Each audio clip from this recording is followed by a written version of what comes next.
இதற்கு முன்னர் நடந்த கூட்டங்களை மனசில் கருத்தில் வைத்து கொண்டு தான் திருச்சியில், நாகப்பட்டினம், திருவாரூரில் அவர்கள் கூறியதை விட கூட்டம் அதிகமாக வந்ததை மனதில் வைத்து கொண்டு தான் இந்த வாட்டி கரூரில் அவங்க முதல்ல கேட்டது லைட் ஹவுஸ் ரவுண்டான உழவர் சந்தை. அது ரெண்டுமே இதை விட குறுகிய இடம், அதை விட இது கொஞ்சம் வசதியான இடமாக இருக்கும் என்று அவர்கள் கேட்டதுக்காக இது கொடுத்தது. முதல்ல அவங்க அந்த 2 இடம் கேட்குறாங்க. நாங்கள் அது முன்னாடி நடந்த கூட்டத்தை வச்சு இந்த இடம் போராதுன்னு சொல்ல போய் தான் இந்த இடத்த அவங்க வாங்கிக்கிறாங்க. உங்களுக்கு ஞாபகம் இருக்கும், இதே இடத்துல 2 நாள் முன்னாடி ஒரு மாநில அளவில் ஒரு பெரிய கட்சி பரப்புரை செஞ்சுருக்கு அதே டயத்தில். அது ஒரு முக்கியமான விஷயம். அதனால் கூட்டத்தை எதிர்பார்த்து அவங்க சொன்னது 10,000 இந்த கூட்டத்திற்கு, ஆனால் வந்தது 27,000 கிட்ட. ஆனால் 10,000ஐயும் விட அதிகமாக தான் நாங்கள் எதிர்பார்த்து காவல்துறையினர் பணியில் அமர்த்தப்பட்டனர். அந்த இடத்துக்கு 500 தான். ஏன்னா அந்த இடம் உங்களுக்கு ரோடு தான்.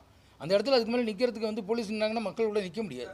அதுதான் அதாவது அந்த இடம் கரூர் ஊருக்குள்ளார கரூர் ஈரோடு ரோடு மேலேயே இருக்குது. அதனால் ரோடு மேலே அதுக்கு மேலே உங்களால் டிப்ளாய் பண்ண முடியாது. அந்த இடத்துல தான் பார்த்துருக்கோம்.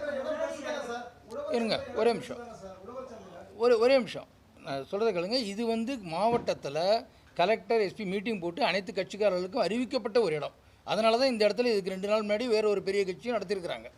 ஏன்னா இன்னொன்று முக்கியமாக குறிப்பிட வேண்டியது என்னென்னு நீங்கள் பார்க்க வேண்டியது, இதில் பர்மிஷன் கேட்டது காலையில் 3லேருந்து